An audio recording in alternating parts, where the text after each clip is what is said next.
కుక్క పని కుక్క చేయాలి, గాడిద పని గాడిద చేయాలి. ఒక దేశం చేయాల్సిన పని ఒక తీవ్రవాద సంస్థ ఒక దేశంలోని కొంత ప్రాంతాన్ని ఆక్రమించుకుని అక్కడ పాలకుల్ని పక్కన పెట్టినంత మాత్రాన్ని చేయగలుగుతుందా?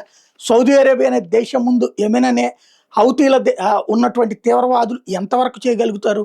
సౌదీ అరేబియా దగ్గర ఇప్పుడు సైన్యాన్ని మొబిలైజ్ చేసుకుంటోంది, ఆయుధాలు కొంటోంది. తాజాగా భారీ దాడులే చేసింది యెమెన్‌లోని హౌతీల మీద. దీంతో పెను ఉత్పాతం జరిగింది. ఇజ్రాయెల్ కొట్టిన దెబ్బల కంటే సౌదీ అరేబియా కొట్టిన దెబ్బ చాలా పెద్దది.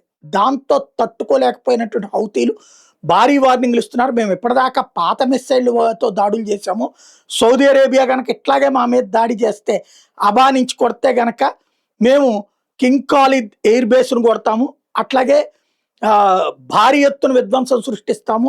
అమెరికాకి, ఇజ్రాయెల్‌కి, సౌదీ అరేబియాకి కూడా పాఠాలు చెప్తామంటున్నారు. అరిచే కుక్క కరవదని వీళ్ళు మాక్సిమం వీళ్ళ దగ్గర ఉన్నటువంటి ఒక సెక్షన్ ఆఫ్ వెపన్స్‌తో అటాక్ చేయగలుగుతారు. ప్రత్యక్ష యుద్ధం నిజంగా దమ్ముంటే అమెరికాతో ఎదురెళ్ళి చేయొచ్చు కదా, దమ్ముంటే ఇజ్రాయెల్‌తో ఎదురెళ్ళి చేయొచ్చు కదా, దమ్ముంటే సౌదీ అరేబియాలోకి చొరబడి ఆక్రమించుకోవచ్చు కదా. అప్పుడు కదా చూపించేది. వీళ్ళది మాటలు ఎక్కువ. ఆ మాటల ప్రకటనల ద్వారా ప్రపంచవ్యాప్తంగా ముస్లిం యువతను ఆకర్షించడంలో వీళ్ళు సక్సెస్ అవుతున్నారు.